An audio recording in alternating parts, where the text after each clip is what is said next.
toi, en tant tu sais, je veux pas dire ancienne ou quoi que ce soit, mais avec les valeurs que tu défends, comment tu vois de cet œil-là, justement, peut-être le foot business arriver dans le foot féminin? Bah, je trouve que c'est plutôt positif, mais il faut que ce soit maîtrisé. Ça veut dire qu'il faut qu'il y ait une vraie maîtrise de cet argent qui va être injecté et qu'il y ait des vrais contrats qui soient mis en place avec des vraies valeurs et puis pas dénaturer pour devenir comme certains professionnels qui peuvent avoir le melon un peu, beaucoup par moment.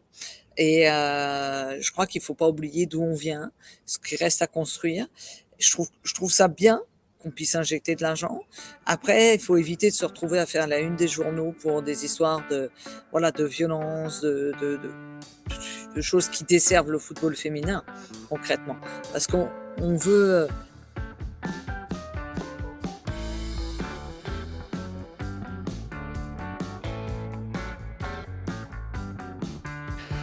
C'est de nouveau Julien qui a un énorme plaisir aujourd'hui parce que c'est ni plus ni moins que Marinette Pichon qui a accepté notre invitation.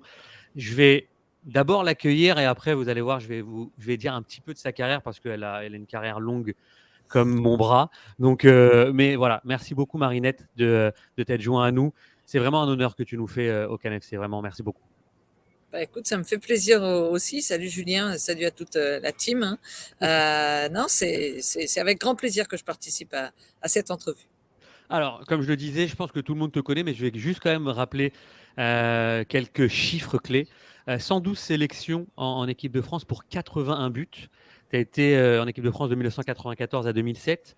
Tu as été aussi l'une des premières Françaises à aller sur le continent nord-américain, aux États-Unis, hein, pour jouer pour les Philadelphia Charge et ensuite pour les Wildcats du New Jersey. Puis, tu as fini ta carrière à Juvisy en France. Je dis c'est important pour nous de te recevoir, surtout pour moi qui suis français aussi. Tu fais partie, tu es une icône de ton sport, en tout cas dans ton pays, et je pense même à l'international. Et c'est sur ça que je vais lancer un petit peu cette discussion. Comment, dans les années 90, en France, une jeune fille peut se dire je vais faire du football? Bah, je crois tout simplement que je me le suis pas dit. Je me suis pas posé de frein. Je me suis dit, bah, j'ai envie de jouer. J'ai entendu des gamins qui avaient l'air heureux de pratiquer ce sport. Et moi, je me suis dit, bah, tu sais quoi, je vais les rejoindre sur le terrain. Et puis, ça s'est fait naturellement parce qu'à ce moment-là, j'ai eu la chance de rencontrer un éducateur qui m'a tendu la main. Mais justement, les premiers temps, donc toi, tu commences le foot dans le club de ta ville, d'accord? Tu joues avec des garçons à ce moment-là en jeune, puis à un moment donné, tu vas basculer qu'avec des filles. Mais tu sais, c'est quoi le regard des jeunes? Tu sais, pas de tes coéquipiers, mais plus des adversaires. Allez, c'était pas toujours simple. J'ai eu droit à deux, trois réflexions, mais dans ma carrière, j'ai été épargnée, je pense, par rapport à ce genre de discrimination. Parce que j'avais juste envie de m'éclater, de jouer au football. Donc à partir de là, il n'y avait pas de raison que des éléments extérieurs viennent me polluer. Donc j'avançais, je prenais du plaisir et je faisais pas attention à ce qui pouvait se dire ou bien se passer à cet âge-là. Tu viens, tu as juste envie de t'amuser et puis de prendre du plaisir et c'est ce que j'ai fait. Alors aujourd'hui, c'est plus le cas maintenant. Vraiment, dans les structures de club, il y a des équipes de filles dès le plus jeune âge où elles peuvent jouer aussi ensemble contre d'autres clubs de filles. Mais est-ce que tu penses que les mentalités ont maintenant vraiment changé?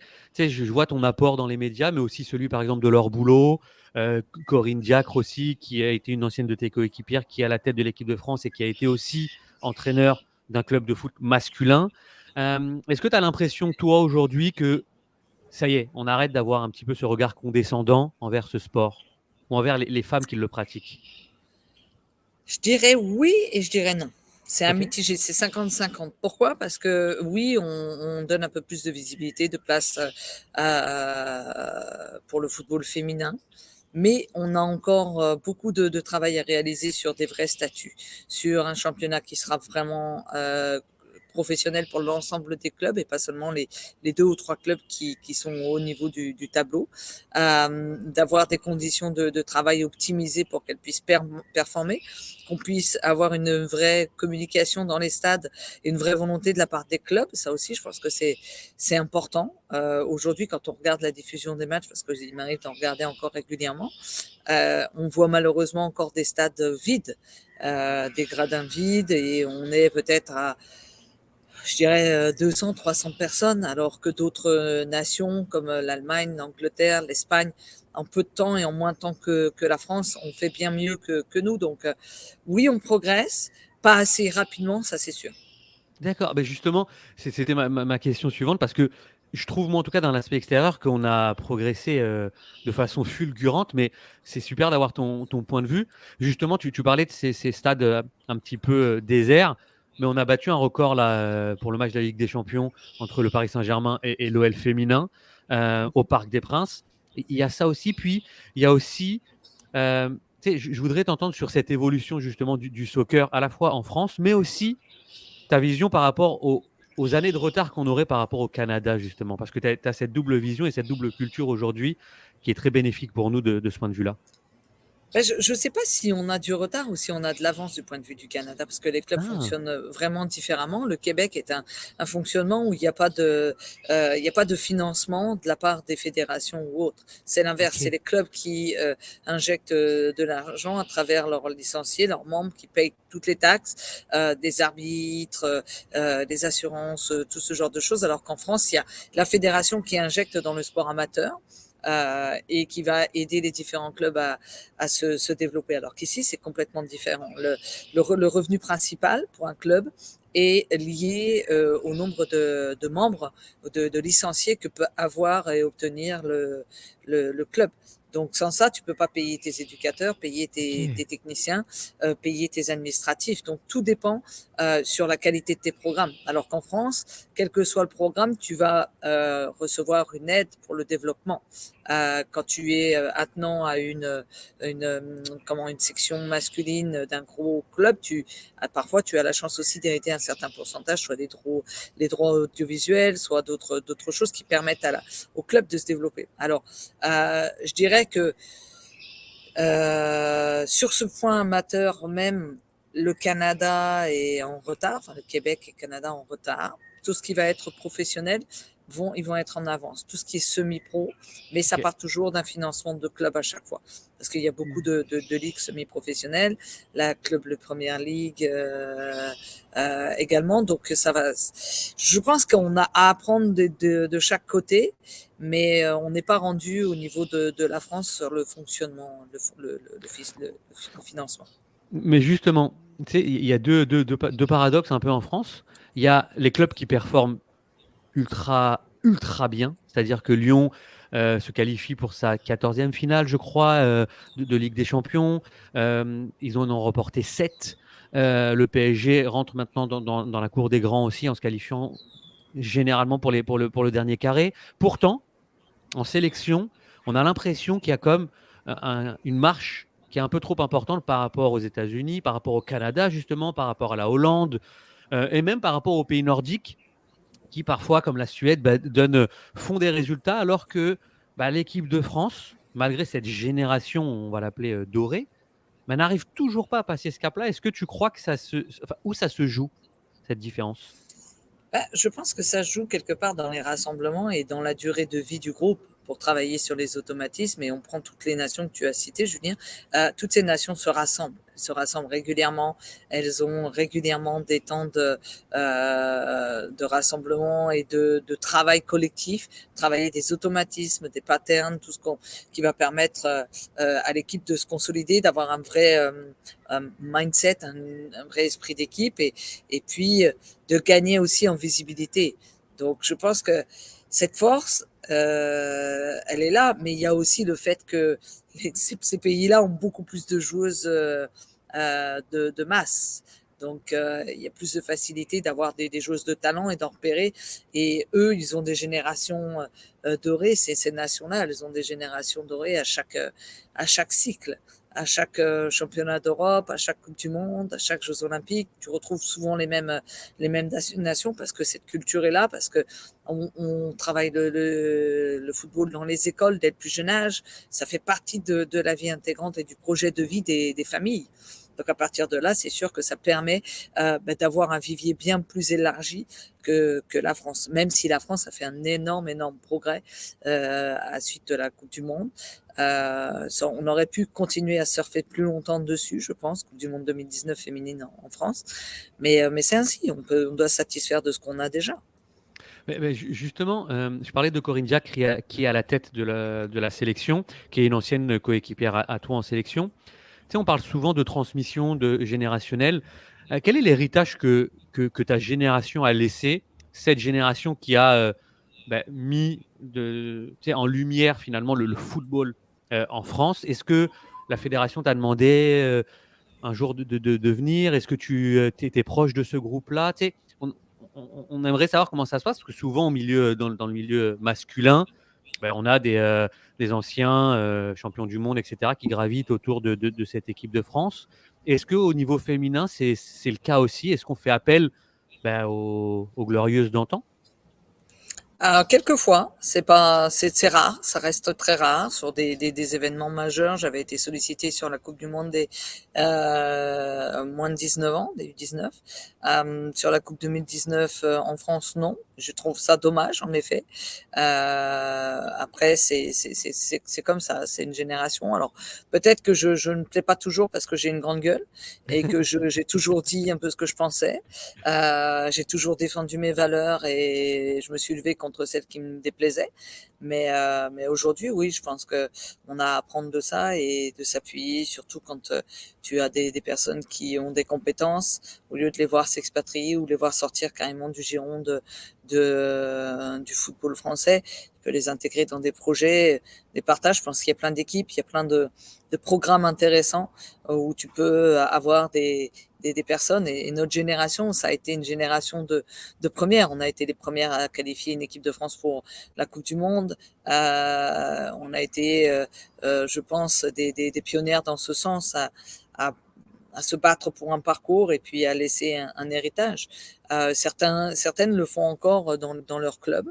Moi, je l'ai fait avec Juvisy quand j'étais directrice générale du club de anciennement Juvisy et nouvellement Paris FC. Mais voilà, c'est comme ça.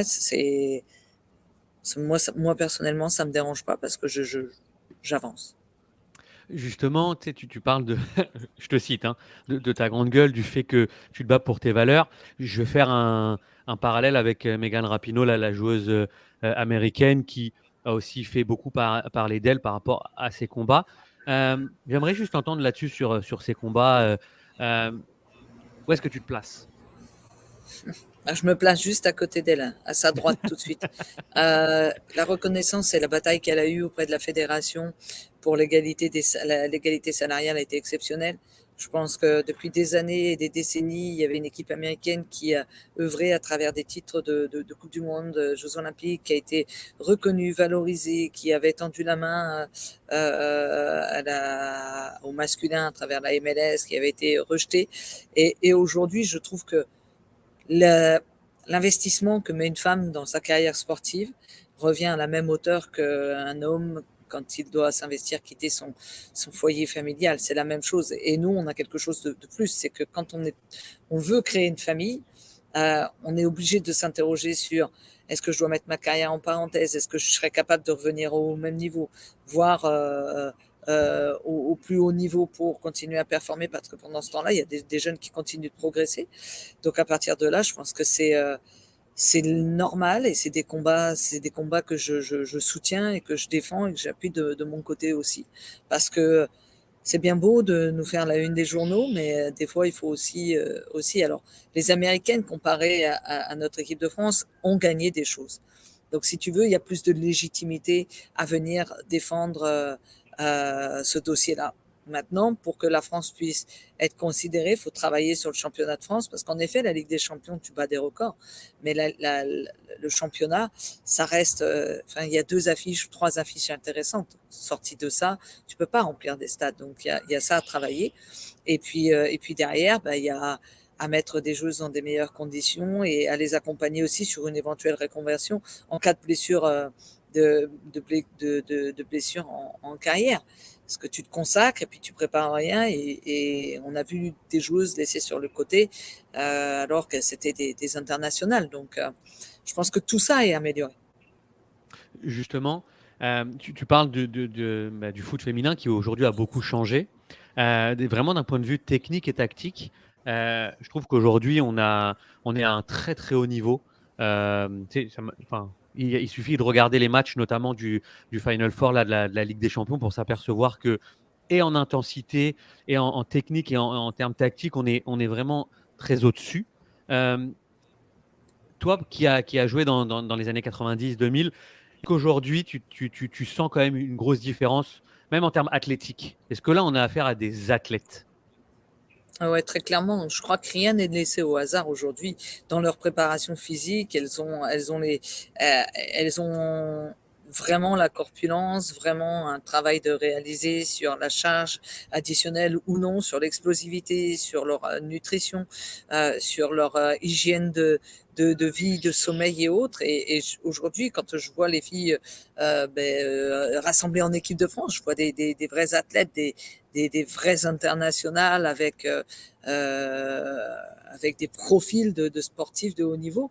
Et on retrouve ça encore plus dans les clubs aujourd'hui, parce que si tu étudies un peu les choses en France, maintenant, tu as de plus en plus de clubs qui ont un prépa physique, ont un préparateur mental, Mentales. qui ont une nutritionniste, qui ont un kiné pour la bobologie, pour permettre à ces athlètes qui travaillent certes euh, peut-être que 2 ou 3 heures par jour, mais c'est une vraie contrainte physique et mentale et psychologique de se dire euh, mon outil de travail, c'est mon corps. Donc, si je ne fais pas bien les choses, je vais me retrouver sur le banc à bencher, et puis je vais me retrouver ensuite relégué en D2, en régional pour certaines. Donc, il y a, comme pour les gars, en fait, c'est notre outil, c'est le corps. Donc, ouais, je trouve que ça a vraiment bien progressé. Mais même sur le plan stratégique et tactique, j'aime beaucoup maintenant. Ouais, justement, ça c'était la partie sportive, puis il y a la partie extra-sportive. Et c'est là où j'aimerais t'entendre aussi, parce que aujourd'hui, on voit aussi beaucoup plus de personnes graviter autour du monde du foot féminin, des agents qui commencent à s'intéresser aux joueuses, puis quelques affaires aussi qui ont détonné un petit peu dans la presse française, notamment au Paris Saint-Germain. Mm. Qu'est-ce que toi t'en penses de ce tournant? Parce que, non mais il faut qu'on se le dise, Marinette, c'est un tournant. L'argent va aussi venir dans le foot féminin. Tu sais, toi, en tant, tu sais, je veux pas dire ancienne ou quoi que ce soit, mais avec les valeurs que tu défends, comment tu vois de cet œil-là, justement, peut-être le foot business arriver dans le foot féminin? Je trouve que c'est plutôt positif, mais il faut que ce soit maîtrisé. Ça veut dire qu'il faut qu'il y ait une vraie maîtrise de cet argent qui va être injecté, et qu'il y ait des vrais contrats qui soient mis en place avec des vraies valeurs, et puis pas dénaturer pour devenir comme certains professionnels qui peuvent avoir le melon un peu, beaucoup par moment. Et je crois qu'il faut pas oublier d'où on vient, ce qui reste à construire. Je trouve ça bien qu'on puisse injecter de l'argent. Après, il faut éviter de se retrouver à faire la une des journaux pour des histoires voilà, de violence, de choses qui desservent le football féminin, concrètement. Parce qu'on veut grandir en tant voilà, que reconnaissance en termes de femmes, d'athlètes et autres. Et quand on est comparé au masculin, ben, ce qu'ils ont fait de mal, on n'a pas réussi à le faire bien sur ça. Après, il y Ouais. a aussi tout l'emprise des médias derrière ça. Et puis, on voit que ça génère évidemment des conséquences extra sportives et sportives sur la qualité des groupes, que ce soit l'équipe de France ou que ce soit au sein du Paris Saint-Germain. Et ça, je trouve ça dommageable, vraiment. Parce que Ben, on emboîte les pas des mecs qui font la une des journaux pour des bêtises. Non, c'est justement une dernière question avant qu'on passe sur ton parcours québécois. Euh, on a vu donc Corinne Diacre, je t'ai dit, qui a été donc promue, c'était à la tête de Clermont-Ferrand Ouais. en Ligue 2. Est-ce que tu penses que c'est une possibilité enfin, qu'on puisse revoir ça un jour, ou est-ce qu'on est vraiment à des années-lumière, pas dans un club, mais dans une sélection nationale? Tu sais, on voit que les hommes qui vont entraîner des équipes de fans, ça choque plus personne. Et puis il y en a qui font carrément des carrières Mhm. euh, côté féminin. Mais est-ce qu'on pourrait imaginer une femme prendre la direction d'une équipe nationale, peu importe le pays, hein, mais est-ce que on peut l'imaginer? Homme. Complètement. Ok. Complètement. Moi, je crois que à la base, c'est pas forcément une question de sexe, mais plutôt une question de compétences, de pédagogie, de management, de qualité. Et si tu retires l'image et que tu mets deux mêmes CV sur la table et que tu demandes au gars de choisir et que tu retires les prénoms et qu'ils choisissent la femme et qu'ils laissent, je pense que ça, enfin voilà, je crois que ça doit changer. Pour pas rester dans l'exceptionnel ou dans l'unique. Les compétences sont là. Il faut des réussites. Corinne a été quelque part une réussite à Clermont, même si sa fin de collaboration s'est pas passée comme elle l'aurait souhaité. Mais je pense que la première année, et je suis convaincue que je peux pas parler pour elle, mais si elle devait refaire cette revivre cette aventure, elle partirait peut-être avec euh, des, des bases différentes, probablement. Parce que c'est vrai que quand tu es une femme dans un milieu d'hommes, tu ne dois pas te laisser marcher sur les pieds. Enfin, du moins, c'est la mentalité française. Ouais. Et ici, c'est complètement différent. Ici, tu peux être une femme extrêmement compétente et avoir des postes à responsabilité. On le voit avec, par exemple, la directrice de communication au Montréal Au Canadien? Canadien sur le Ouais. hockey. Exactement. Mm. Donc, je pense que c'est différent. Et je pense que la mentalité et le pays jouent beaucoup dans le fait que des femmes puissent avoir des postes à responsabilité très importants. Et je crois que la France doit avancer sur ça. Justement, on va partir là sur ton parcours québécois. Donc en 2019, il me semble que tu arrives au pays pour devenir entraîneur. Entraîneuse ou entraîneur, je ne sais pas comment on dit ça, mais de l'ARS Lac-Saint-Louis. Euh, c'est- Nous, on aime bien connaître, tu sais, et proposer en tout cas à nos auditeurs et auditrices tout ce qui se passe en coulisses. Parce que tu sais, tu vas quitter quand même ton pays pour, même si tu as déjà fait les États-Unis, mais c'est encore un nouveau pays, une nouvelle culture. Mais comment ça se passe? Comment tu es approché? Eh ben, figure-toi, Julien, que pour la première fois, je vais pas être approchée. Ah, Pour ok. la première fois, c'est moi qui vais appliquer un poste, donc pour Ok. déposer ma candidature. Je vais écrire à 3 ou 4 adresses et je vais recevoir un coup de fil d'une des adresses que j'avais donc sollicité, qui est l'ARS. Et le directeur général de l'époque était français. Enfin, il est toujours directeur général d'ailleurs. Il m'a appelé, il me dit, mais vous êtes la Marinette Pichon? Je dis, ah oui, je suis Ça, la Marinette Pichon. Bon, ça, c'est rigolo. Ça t'aide, hein, forcément, dans ton Non, recrutement. mais je me mets à sa place. Franchement, je me mets à sa place et on peut croire que c'est un fake parce que Marinette Pichon tu sais, qui va postuler comme une personne lambda pour un poste, c'est peu fréquent. Et c'est pourtant comme ça que ça s'est passé. Donc j'applique, j'envoie des courriels, je reçois deux réponses, hein, qui étaient intéressantes, ah, mais j'avais passé la date, me disant bah, malheureusement vous avez un profil intéressant, mais voilà, vous avez passé la date. Et puis un autre entre-temps où j'avais déjà répondu à l'ARS. Et puis on a échangé, on s'est calé, on a discuté sur plein de choses. C'était une envie de changement familial. Ok, d'accord. Waouh, c'est Moi, j'ai excellent. toujours voulu repartir, si tu veux, depuis que j'avais vécu aux États-Unis, Oui, repartir vivre à l'étranger. d'accord. Ça a toujours Et, été une de mes envies. et donc là, euh, on est en 2022, puis on t'offre le poste de directrice générale du club des Rapides de La Salle. C'est D'accord? ça. J'aimerais que tu nous expliques c'est quoi le quotidien d'un directeur général au sein d'un club de foot, parce qu'on connaît la partie technique. Donc, tu dois avoir, je pense, un directeur technique qui, lui, a ses éducateurs, ses équipes. Mais toi, en tant que directrice générale, tu veilles à quoi? Au rayonnement du club? Tu es dans l'administratif? Tu es dans la reconnaissance nationale? C'est quoi les projets? Est-ce que c'est quoi ta vision là pour ton club? Enfin, c'est un peu tout. C'est déjà en tant que DG. Alors, il y a une structure, hein, il y a un DG, je suis DG, j'ai un DG qui s'appelle Réal, j'ai un directeur technique qui s'appelle Adrien qui vient de France, qui a joué à Bordeaux. Puis ensuite, on a deux directeurs techniques adjoints. Puis après, on a un responsable Ah, des ok. gardiennes. Waouh. Puis on a une responsable du programme féminin. Puis un directrice de l'arbitrage. Donc on est un club qui va enregistrer un peu plus de 1200, entre 1200 et 1400 membres sur l'été. Ok. Donc, Waouh. conséquent. Et le rôle de chacun, ben, le rôle de DG, c'est de s'assurer que tous les programmes fonctionnent. Donc, à la fois les programmes techniques, à la fois les projets administratifs, les projets institutionnels, comme le fait de vouloir obtenir une infrastructure pérenne sur le long terme au sein de notre ville. Donc, la construction éventuelle d'un dôme, une mixité avec les autres associations. Puis après, il y a tous les différents projets ils peuvent aller sur de la levée de fonds, sur des commandites, sur du sponsoring.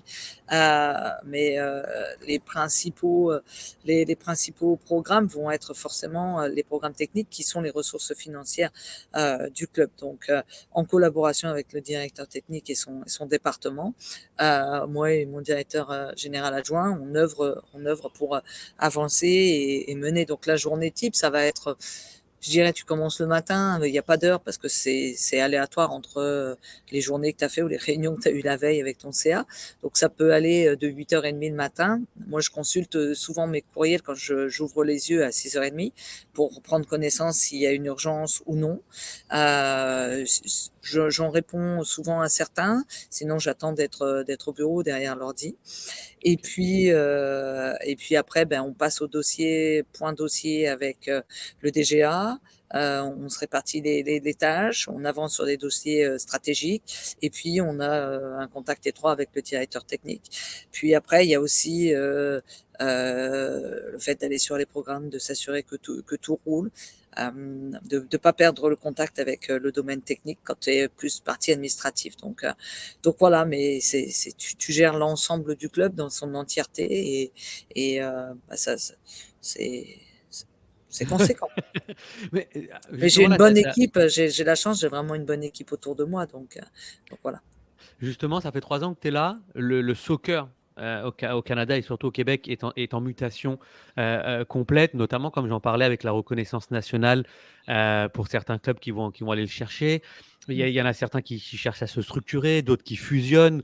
On sait qu'il y a 2022, Team Canada est qualifié, 2026 s'en vient aussi rapidement.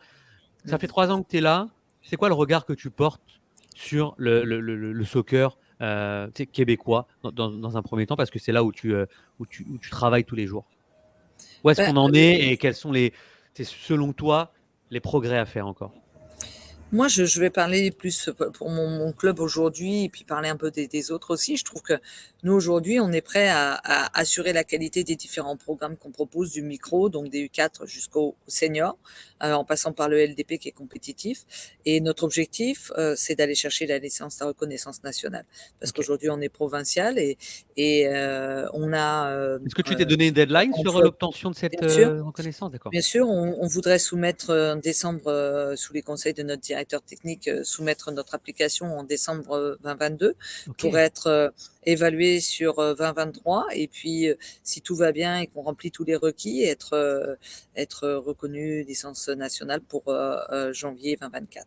Donc Waouh. ça, c'est l'objectif. Le développement, je pense que malgré les 2 années de pandémie auxquelles on a dû faire face, les parents sont là, on les accompagne et les joueurs sont aussi au rendez-vous. Les éducateurs sont toujours aussi investis, donc c'est plutôt chouette.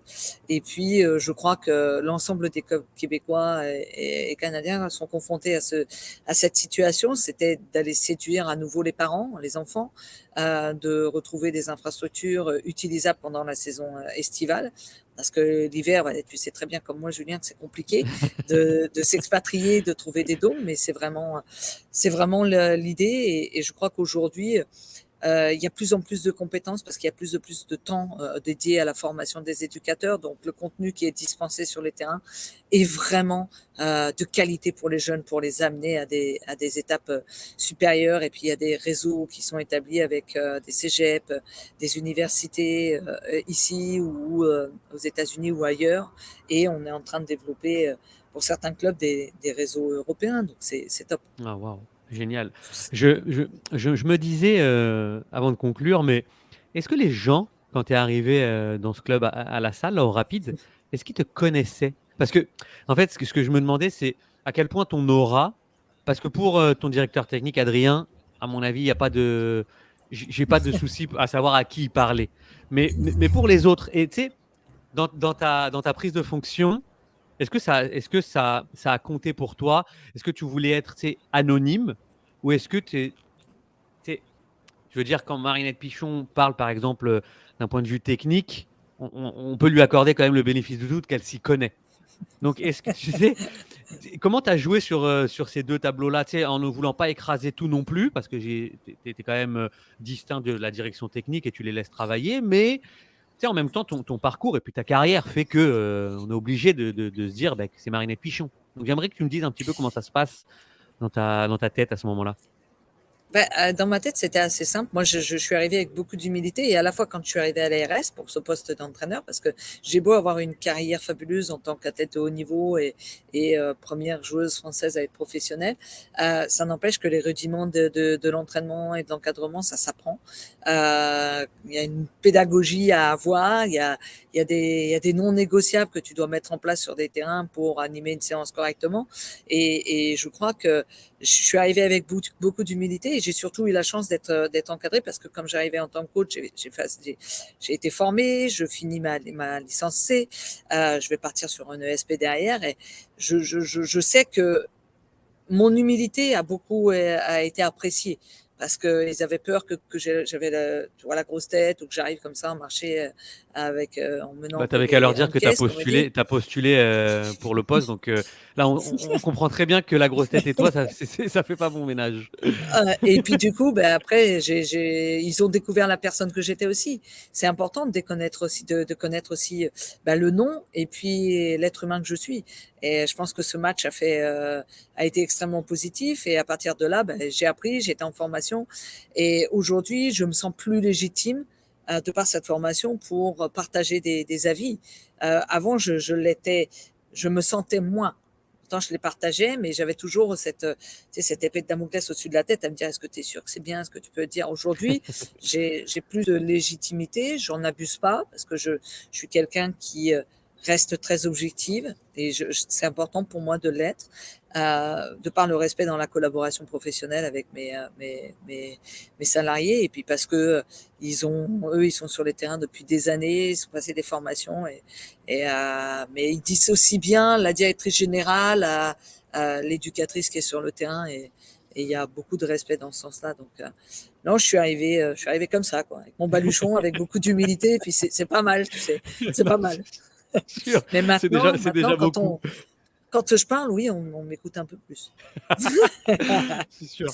Mais justement, c'est ma dernière question, mais je suis obligé de te la poser parce on sent quand même que l'envie, tu sais, que le terrain te manque.